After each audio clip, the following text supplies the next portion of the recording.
Liv here, and today I'm doing my part 2 of my Ancestral Tarot family chart, filling out my family chart thing.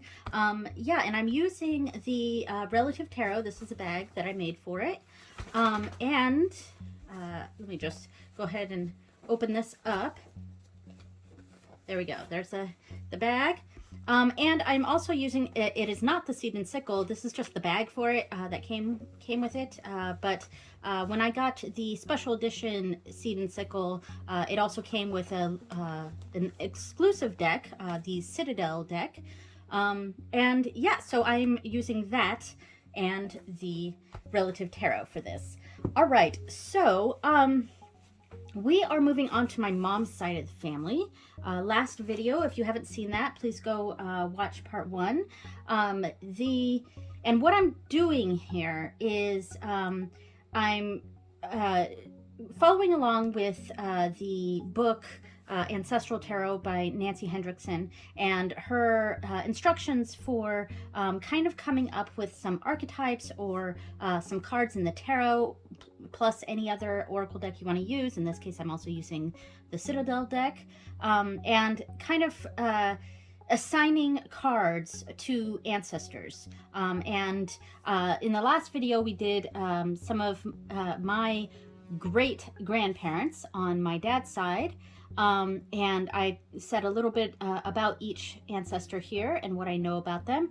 And then today I am doing my mom's side, my great-grandparents from my mom's side of the family. All right, and I've blocked out my name and my parents' name and my grandparents' names, just for, you know, whatever.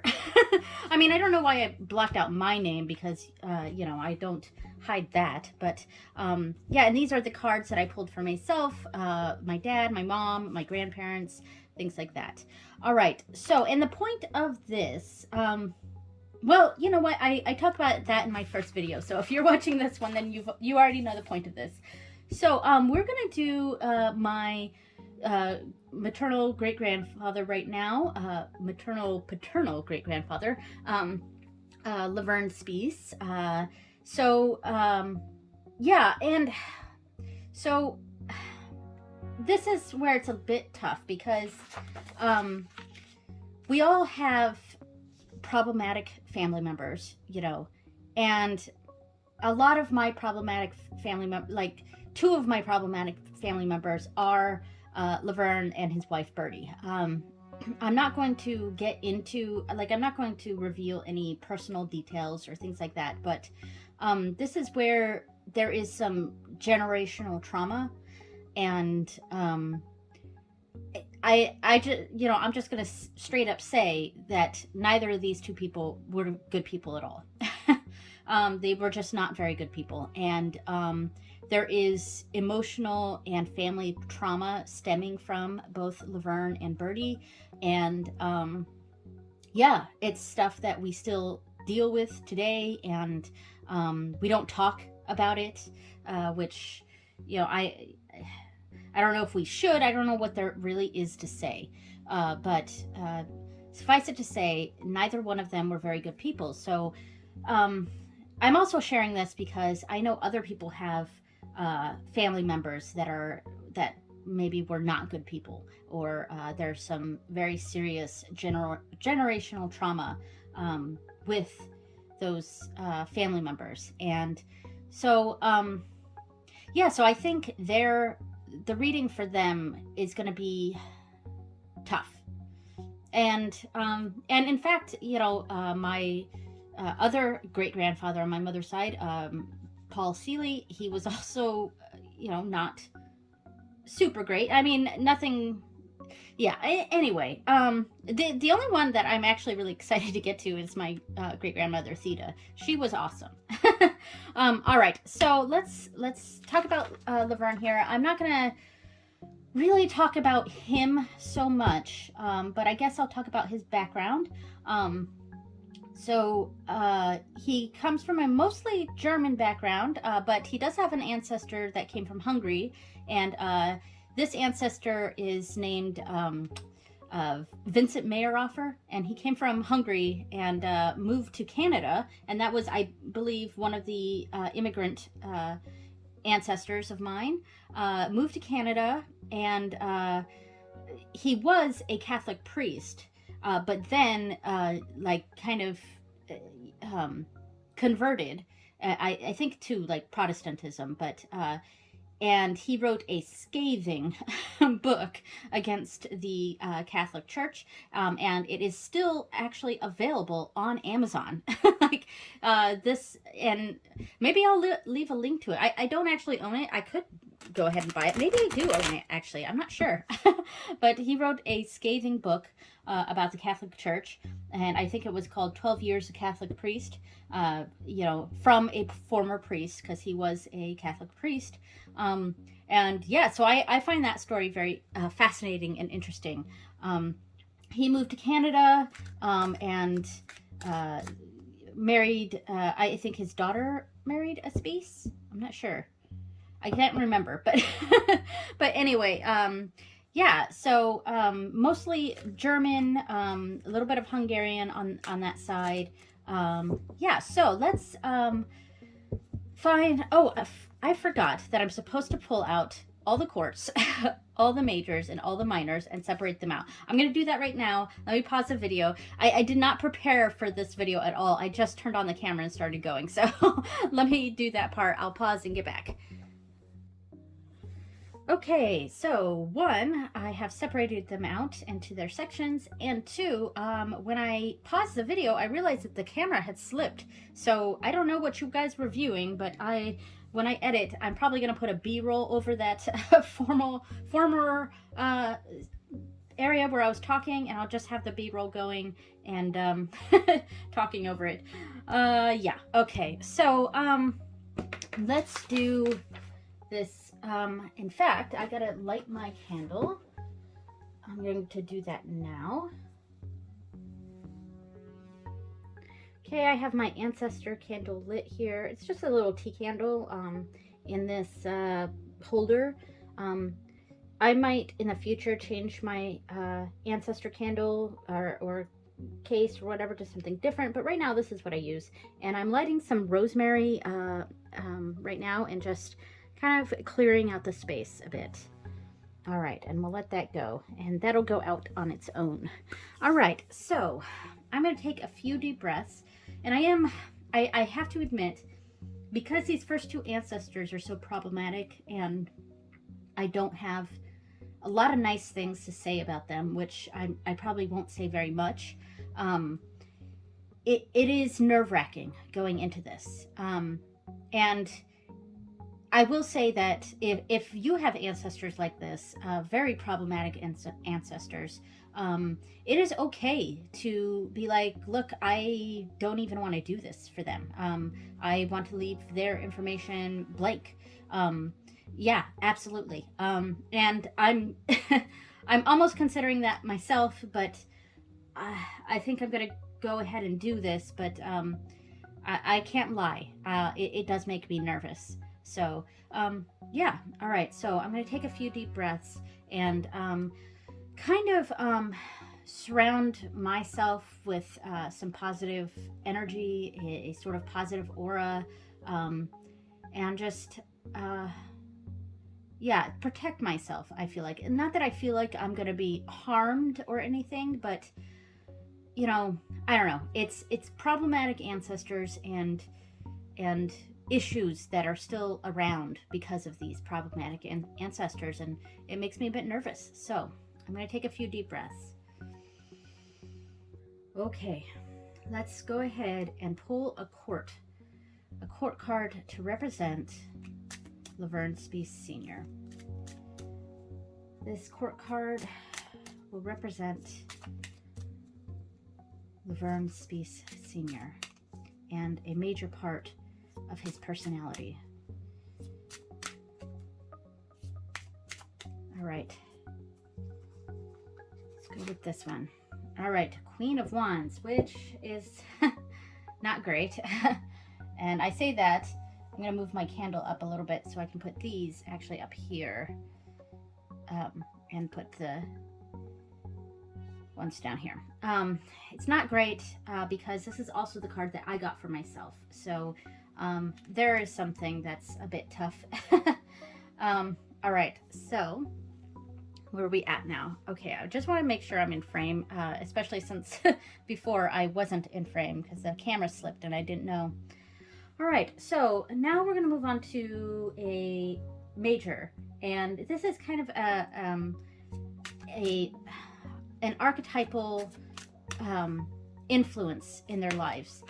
An archetypal influence, a major arcana, archetypal influence in Laverne Spieth Sr.'s life, about his everyday life, or no, not his everyday life, that is the minor arcana, a major influence in his life. I'm having some issues shuffling, probably because I'm a little bit nervous here, but all right, a major influence in his life. Wheel of Fortune. Wow. I am almost seeing that as like a generational trauma thing.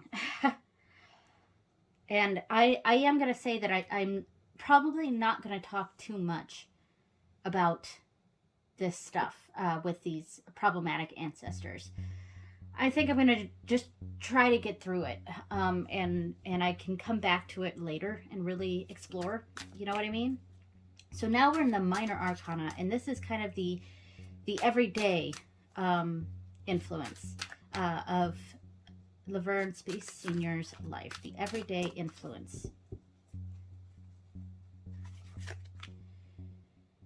Eight of Wands. I'm just looking to see if this is anything that has been repeated. We did get an Eight of Wands for my other great-grandfather on my dad's side. And the Queen of Wands is the same card that I got for myself, which kind of sucks. It does. It kind of sucks. But, all right. So, now we are doing the Citadel deck here, which is a big archetypal energy that Laverne Spieth Sr. had embodied in his life. All right, let's go with this one here that doesn't want to separate from the cards, but I think this is the one we're going for. Okay, we have the Alchemist. So this is something that I have gotten, I think, in a previous. Yes, my grandmother got this on my mom's side. She got the Alchemist, and that was it. All right, so I'm gonna read the Citadel book for the Alchemist real quick. The Alchemist, and this is not in alphabetical order. It's kind of very frustrating. All right, so the Alchemist, the spirit of invention, creativity, inspiration. Colored liquids and strange smelling chemicals bubble and steam inside glass and glide inside glass apparatus.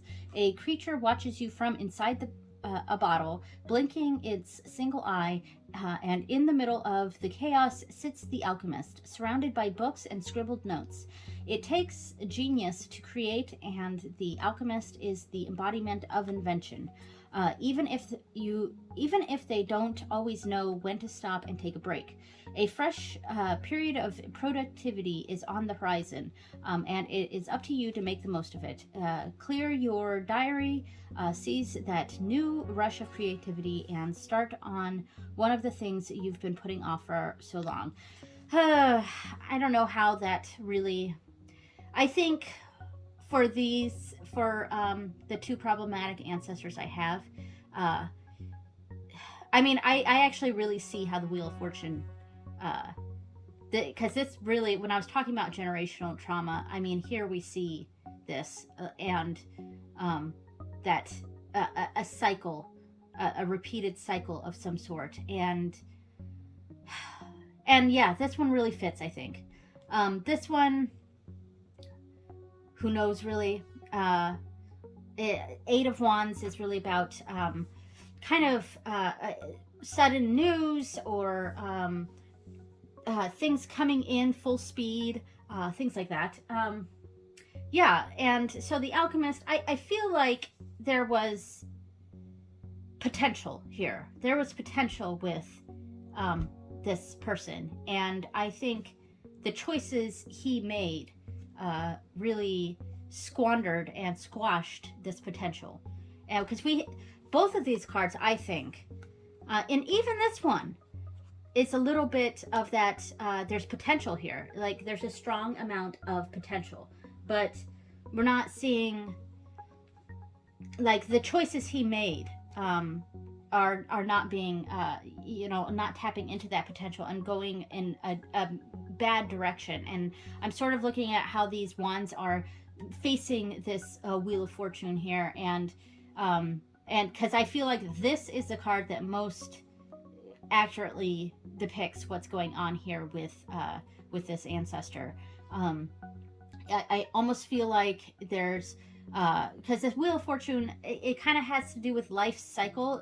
Things are, certain things that were just fated to happen because of choices made, or things like that.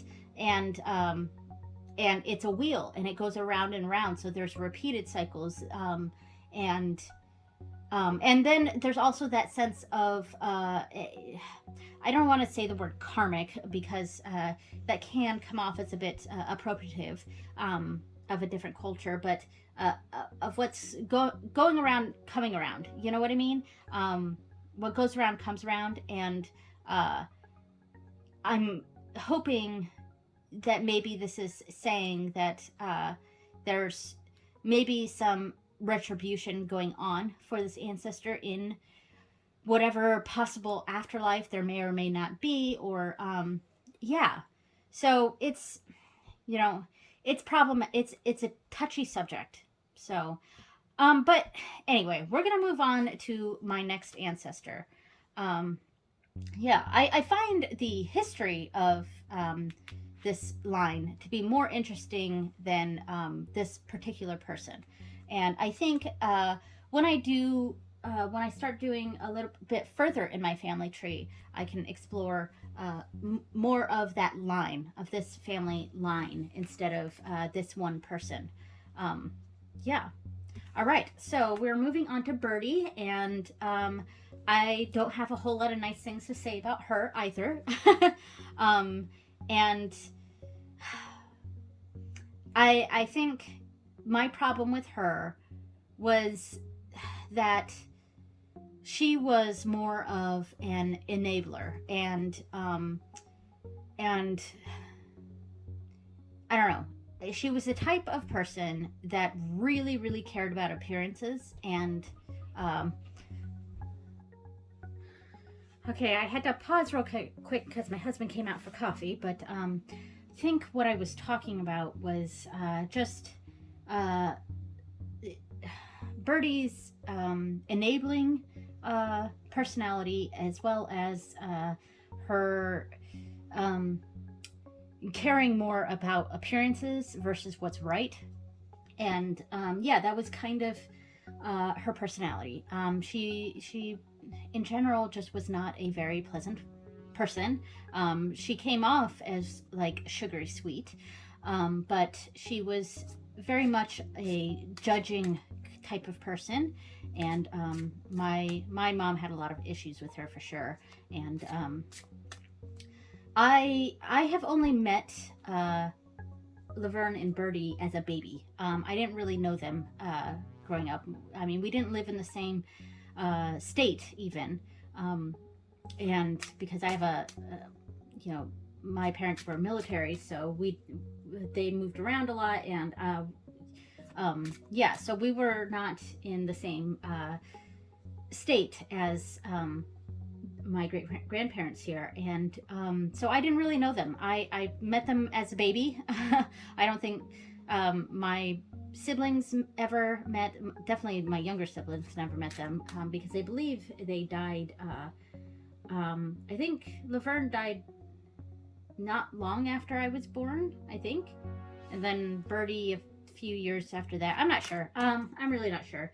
But anyway, so let's go to and one of the things I wanted to talk about with Birdie's side,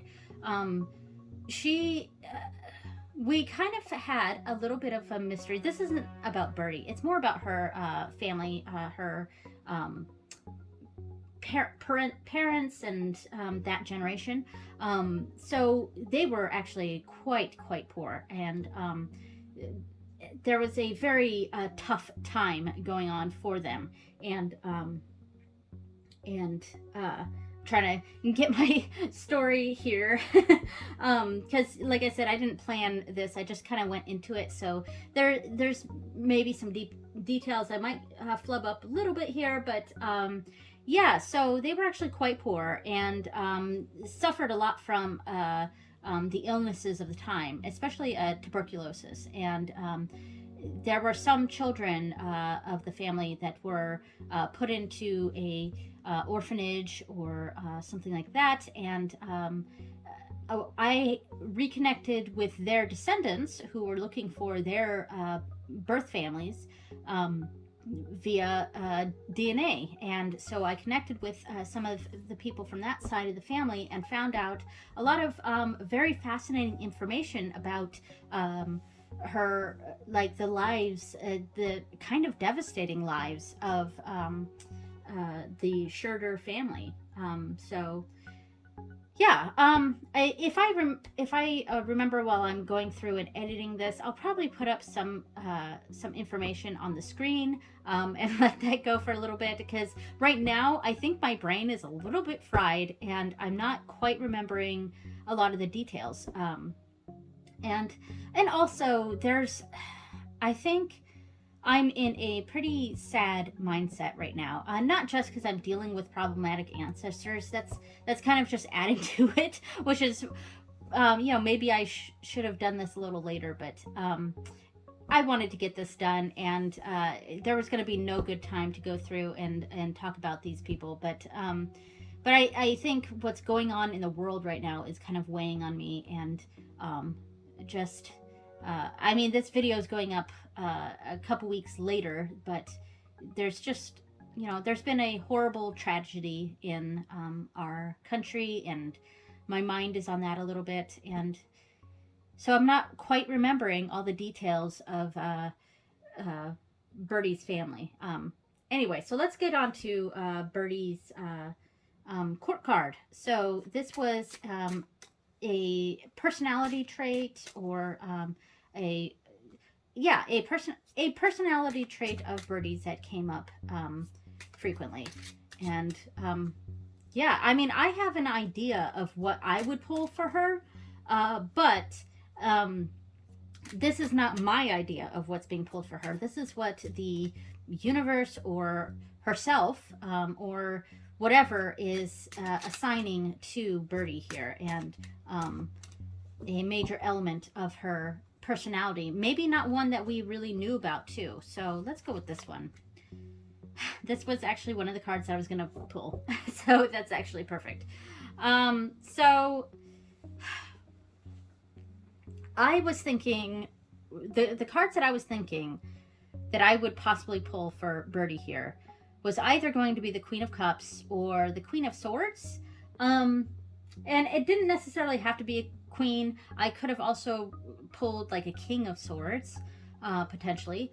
But that's kind of what I was thinking in my head. And a lot of that's because the Queen of Cups, I feel like, is, and this is more of a shadow aspect of the Queen of Cups, because a positive aspect could be a very nurturing, empathetic, a very supportive figure, someone who cares about others and their well-being, and just in general a very supportive person.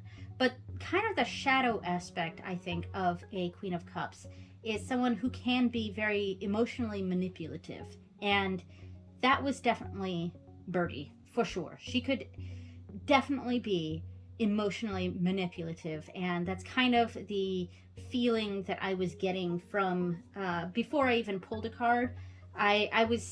Queen of Cups was the first one that came to mind, so it's actually quite fitting that this is what was pulled for her.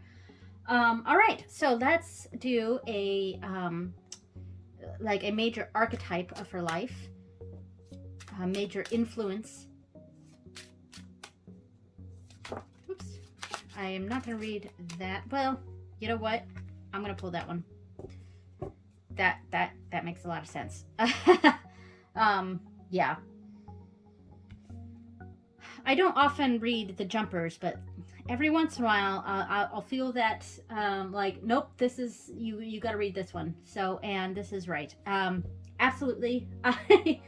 This definitely a Hierophant and energy, in charge, high and mighty is kind of what I feel like. Yeah, definitely. Queen of Cups. And again, I'm reading some of the shadow aspects, and this is because of my own bias, I guess. But also, she was not a pleasant woman. Yeah, so this makes sense. Totally, it makes sense. It's kind of shadow aspects of the Hierophant and the Queen of Cups, but this feels very birdy to me. All right, so the Minor Arcana. This is a card representing her everyday life. It's just an aspect of her everyday life, and that's what each of these cards are, because we all have aspects of all of these cards. That's kind of the point of tarot. There's an archetypal energy that we all have aspects of in our lives. But this is an aspect of Birdie's everyday life. And let's see what we get for her. Let's go with this. 3 of Pentacles. 3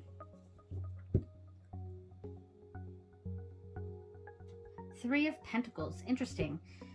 So I kind of see the 3 of Pentacles as being about working with others to build something.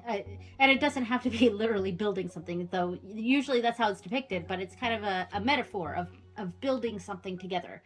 And honestly, I kind of get her church crowd energy from this. Yeah, that's what it's, I feel like, because, the 3 of Pentacles, also the traditional imagery, and we do see that depicted here in this card, is it's in front of, or they're building a church. So I am kind of thinking of this literally, and she was very active in her church. But again, like I said, with Birdie, it was more of an appearance thing. I don't know how much she actually believed in her religion, as much as she more believed in appearances, and feeling better than others. That definitely, I am totally roasting her right now, but yeah, and I kind of get that with this 3 of Pentacles here. It's especially this woman here. She's kind of overseeing this, and sort of I get the judgment sort of aspect, even though I haven't pulled the judgment card specifically, but like I get the judging aspect from these 3 cards, and it just really fits with her, and what I know of her. All right, so the next card is from the Citadel deck, and this is a major role she has played in life. So, a major role Birdie Schroeder has played in her life. A major role. A major role Birdie has pulled. All right. Oh, this is the Forgotten. That's interesting. And before I even read the book, because in fact the book entries for these cards are a little bit off to how I would naturally read some of these cards that come out. So I probably will at some point do a deep dive into this deck and kind of assign my own meanings to these cards. But yeah, anyway, so the Forgotten. I wonder if her obsession with appearances and being better than others is her fear of being forgotten. Yeah, so I'm gonna see if I can find the book entry for the Forgotten, and thankfully there is well, I don't know if this is, yeah, there's a index in the front. Forgotten, page 38. Missed opportunities, a broken social tie, fear of rejection. Oh God, absolutely. That fits perfectly. 38. I think that actually fits really well with Birdie here. Oh, well, no, that's the Pilgrim. Where's the Forgotten? What on? The Forgotten. Found it. Okay. All right. So 35. I must have read the wrong number. All right. So missed opportunities, a broken social tie, fear of rejection. A canal runs through the citadel, deep and silent, reflecting the evening lanterns. Little cafe line in the banks, filled with conversation and laughter. Little cafes. Oh, God, I am not wearing my glasses. I should not be reading when I don't have my glasses on. I'm sorry. No one sees the figure that passes them by. Gaze turned away. The Forgotten does not speak, nor hear, nor even see. They are so certain that they have nothing to give the world that they do not even try. And in fact, I think that's actually the opposite of what she did. I definitely get the Forgotten sort of motive behind her actions here, but I think her method was to make herself as seen as possible, if that makes sense. The social pressure to say and do the right thing can be overwhelming, and no one gets it right every single time. Don't allow the fear of making a mistake stop you from trying at all, though, or you'll find yourself isolated from the very company that you crave. Yeah, and I think she did often find herself isolated from the family because she just, for lack of a better word, she was insufferable. So, I'm trying to be understanding of her, but do know that there is some deep emotional trauma from her and her husband. And this is coming from someone who didn't really even know her. I didn't really know her, but I can see the trauma that they have left behind them. And yeah, so a tough couple ancestors here, but I'm gonna move on because I don't want to be part of this anymore now. And I'm super bummed that I got my one problematic ancestor got the same court card that I got. I mean, there's some emotional work for me to go through. All right, so let's do the next one. And before I do that, I'm going to write down all the things that I got for them because I didn't actually do that for the two ancestors here. All right, I have written out what I got for the previous ones. Now we're going to move on to Paul Seeley Sr. So, and he was, I wouldn't say problematic. It's more that he just wasn't very involved. So Paul and Theda had a bit of a rocky marriage. They had my great-grandma Theda, I called her Nana. Nana had a previous spouse, and she's actually been married a whole bunch of times. She was married a bunch, but with her previous husband, she had a daughter, and then she married Paul Seeley Sr., and they had 2 kids together, one of whom was my grandmother. But they eventually got divorced, and Paul kind of went off and had a new family and sort of just forgot about especially his daughter, my grandmother. Yeah, I remember when we were doing DNA tests and things like that, there was a joke of hoping that my grandmother wasn't actually related or something, you know. But no, she is, in fact, she was his daughter. So, yeah. But, yeah, he went off and kind of became like ultra religious and things like that. But I feel like a lot of times the people who hide behind religion use it to mask their own like shortcomings. And my great-grandfather, I think my mom called him granddad, he had shortcomings like that, not in the same vein as these two. It's just that, yeah, his shortcomings were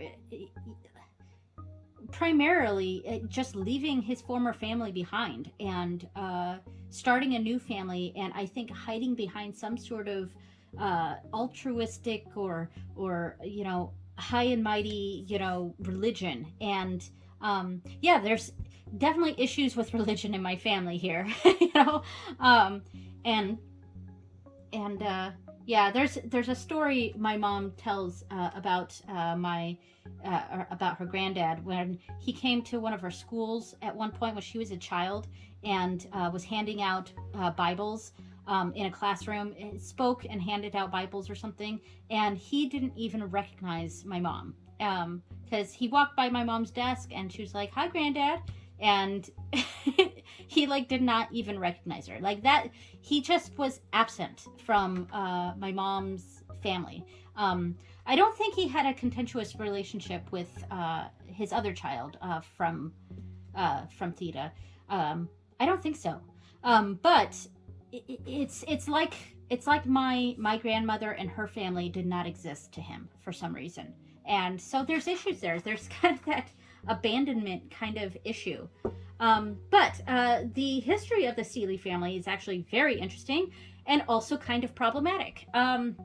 So this line goes back to we have Mayflower ancestors, lots and lots of colonizers on this side, and this side goes back to the 1600s in America. Like this is an extremely American line, and it's a line of colonizers, and there's complications behind that.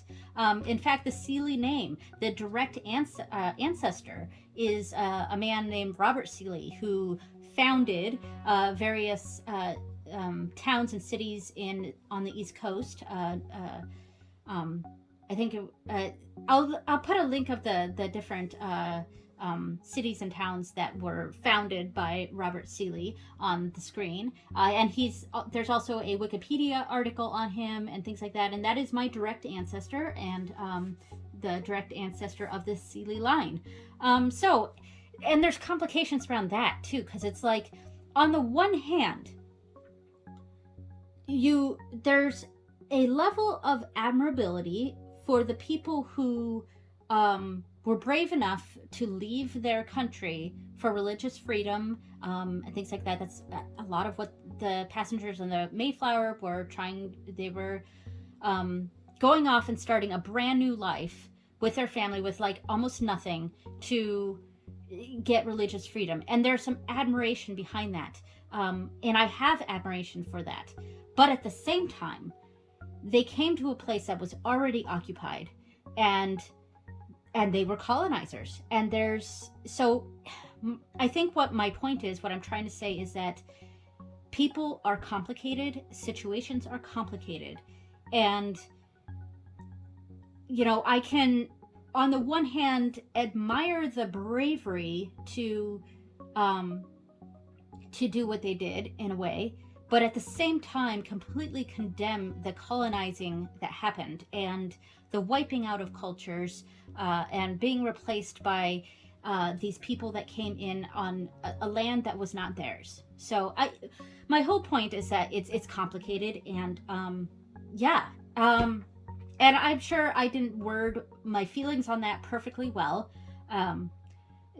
I'm not trying to make any sort of apologies for colonizers. It's just trying to say, trying to indicate the complex nature of the world at the time, putting some historical, context onto this, but at the same time condemning the so-called founding of places that were already occupied. So, with that out of the way, let's pull a card for Paul Seeley here. Paul Seeley Sr. All right, so this is a major part of Paul Seeley Sr.'s personality. A court card that represents a major part of his personality. Let's go with that one. Ooh, the King of Wands. That's really fascinating. King of Wands, huh? That's interesting. because I get a few different feelings from the stories that I hear about my great granddad here. And on the one hand, I kind of get the feeling that he was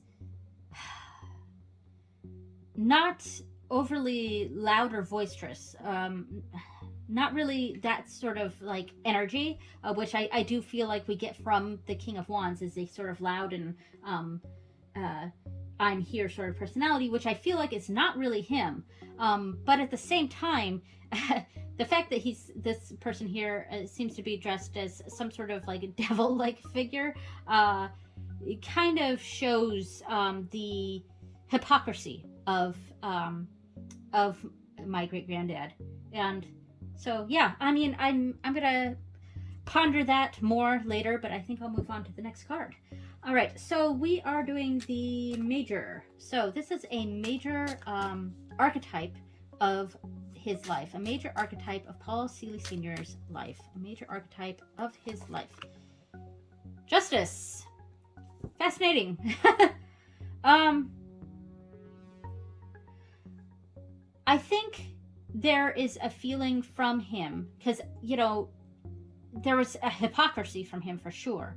But I think part of the reason he turned to religion so vehemently and decided to kind of forget his family and move on to a new family, I think there was a sense of righteousness coming from him, because my favorite of these ancestors on my mom's side is my Nana, Theta. I'm going to kind of get into her story a little bit soon, but I will say that Nana was a firecracker. Nana did not really play by the rules of society. And I really, really admire that from her.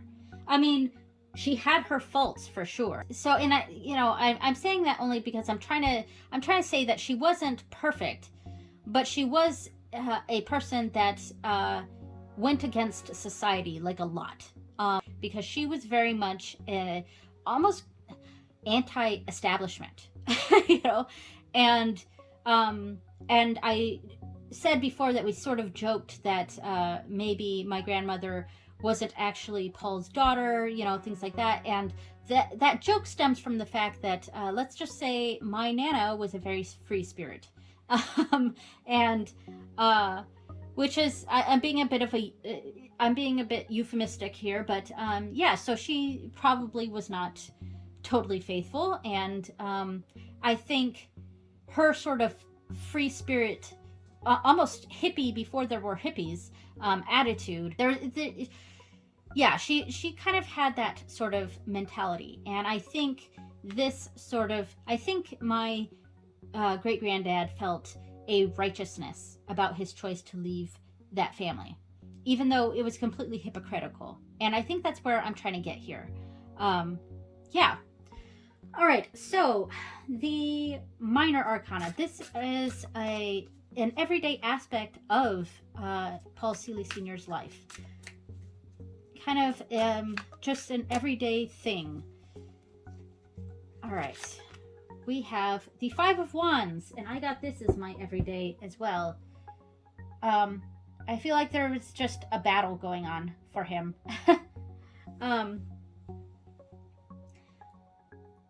And these people have like fingers in their ears, like they don't, like these two people don't want to hear what's going on. Whereas this person singing, she's also got her fingers in her ears, I think. This person is, I'm reminded of that story my mom told me of her granddad showing up at her school to preach. And I feel like this is like him preaching, and people just don't want to hear it. Yeah, I kind of see that. And I think people don't want to hear it because he was just he was hypocritical, and I think that's the best phrase I could say for him. All right, so the role, this is a major role that he has played, a major role that Paul Seeley Sr. has played in his life, a major role he has played. All right, let's see, that's this one. All right, this is the Hound. Fascinating. And we did get this one before on some people. My grandmother on my dad's side got it. And yeah, that's it. All right, so let's see what the book says about this. So the Hound. The Hound is on page 16, and the keywords here are loyalty, affection, a promise made to at a cost. Loyalty. That's very funny to get for my grandfather here. Loyalty. It's kind of a joke almost. All right, so the Hound. Loyalty, affection, a promise made at a cost. The Hound paces their room, awaiting an order. In having sworn their loyalty, they know their place in the world and what is most important to them. But in doing so, they have also lost their freedom, unable to see a life beyond the love that blinkers them. Unable to see a life beyond the love that blinkers them. There is security in knowing where their next meal comes from, but some part of them still yearns for the wild. Okay, I can definitely see that.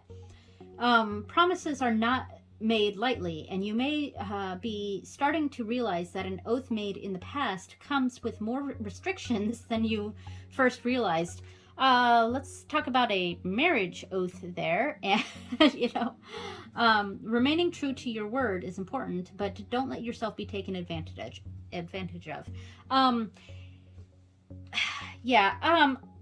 I just see this, I think there was a lot of righteousness with him, and I think this card is the one that really best depicts it. And the Five of Wands does too. But this Justice card, sitting in their high chair like this is definitely, and the hypocritical nature of the King of Wands, and of course this is the shadow side of this, and this preaching to others like he knows what's right, and there's this yearning for to be more wild, but this battle there going on. So that's the reading I've got for my great granddad, and I am going to move on to Theta. Okay, so Theta. Okay, I'm gonna put some pictures up on the screen. I have lots of pictures of my Nana, and she was a wild child for sure. And I really admire a lot about her. She was a total wild child. She was definitely not one to follow society. I wouldn't say she was irresponsible, but I think she made questionable choices sometimes because she has been married a multitude of times. But at the same time, she kind of had a good head on her shoulders. So she's complicated, as everyone is. She's complicated, but also just so interesting. And she was just such a free spirit. And so the Metzger family, they came from Germany for the most part. She does have, I think there's a Dutch line as well, and some English, I think. I'm trying to remember. So she has a Dutch line, and the Metzgers, of course, were from Germany. So all right, I'm gonna go ahead and just pull a court card for her. All right, so this is a major aspect of her personality, and I have several different ideas of court cards that could fit her, but this is what the universe is sort of dishing out, and I kind of want to see what comes up for her. So a major aspect of her personality, a major aspect of Theta Metzger's personality. I also love her name. Ooh, the Queen of Wands. This was the primary one I was thinking of. Now, we did also get this card for my problematic ancestor, and I got this card for myself, but really, the positive aspects of the Queen of Wands is really where I see both myself and my Nana here, and Theta.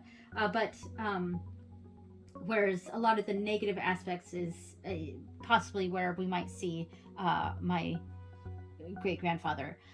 But but that's not to say that I don't also embody some of the negatives of the Queen of Wands, and that's for myself to go through when I do personal work and stuff. The Queen of Wands, yeah, fiery personality, and just like when I was talking about a free spirit, this was the image that was coming to mind, the Queen of Wands.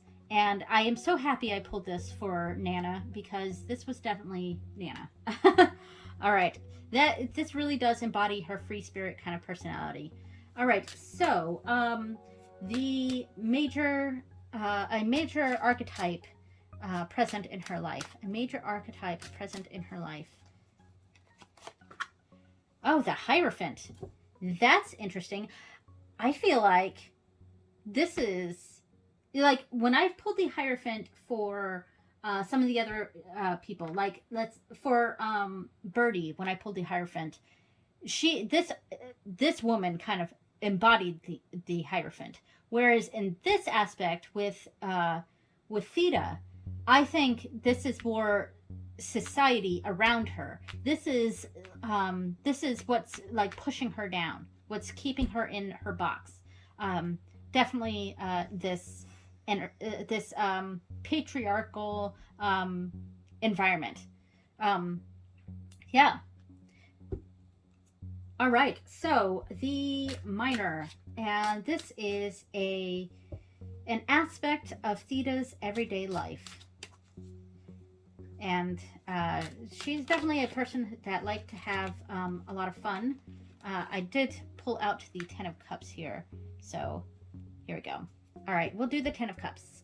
This is a card that, again, another jumper, but it felt like it was the right card to pull. So the Ten of Cups, and this is such a lovely card. Caring about her family. So I will say this about Theta. She was a total free spirit, but she did care about her family. And yeah, and because the Ten of Cups is kind of that generational family thing, and she cared about her kids, her grandkids, great grandkids, and yeah, she just wanted a happy family, you know. And I think that's something I can relate to for sure. I can relate to a lot of things with Theta.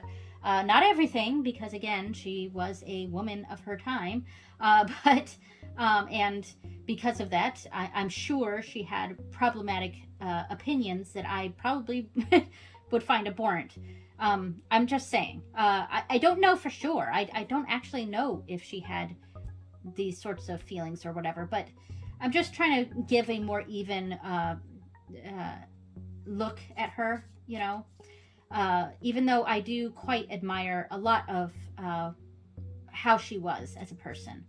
Okay, so this is a major role that Theta has played in her life. All right, a major role Theta has played in her life. The King. That's very interesting. Wow, the King, huh? Okay, so let's see. Oh, I opened right to it. The King. Control, power, setting up for a fall. Power, competence, awards. From a young age, the King has always found that things come easily to them. I would say that's kind of true for Nana. But there is a catch to being a gifted child. They have never learned the value of earning something through hard work, and therein lies their downfall. So I think of that as privilege. And yeah, I mean, there was a certain amount of privilege that Theta had. First of all, she was a white woman. So yeah, so there's a certain amount of that going on. But you know, I don't think Theta's family was as poor or as in need as, say, other people in my family, as other ancestors. And so there is an element of that. There is an element of privilege for sure. The King is a reminder that though some things may come easily to you, taking them for granted can cause irreparable mistakes. Yeah, I can see how my Nana has possibly made choices like that and not being thankful or appreciative of what she already has. That's certainly a possibility here. Now is the ideal time to practice awareness, yeah, and value the benefits that come from working at a problem, even if you, uh, even if you think you already know the answer. So, I do think that this was sort of talking about um, maybe a level of privilege or maybe even entitlement that she had, and here's where we're maybe getting into her more problematic side, I guess. Um, Maybe not being as self-aware. Though I don't. No, I don't think that's right. She was very self-aware. I think maybe not externally aware, if that makes sense. Um, yeah, complicated. But in general, I would say that I very much admire much of what my Nana stood for and her personality, and obviously we get the same Queen of Wands here. I am gonna associate this card more with her than with my problematic ancestor who also drew this card, but I probably won't uh, work with those problematic ancestors very much at all. But yes, I do see Theta as being the Queen of Wands for sure, and being bogged down by society, maybe having a level of privilege to her that um, and entitlement, and making some rash decisions because of that.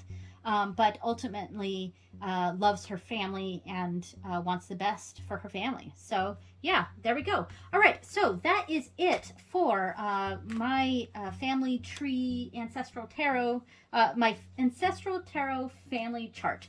I still have to put in the information that I got for these.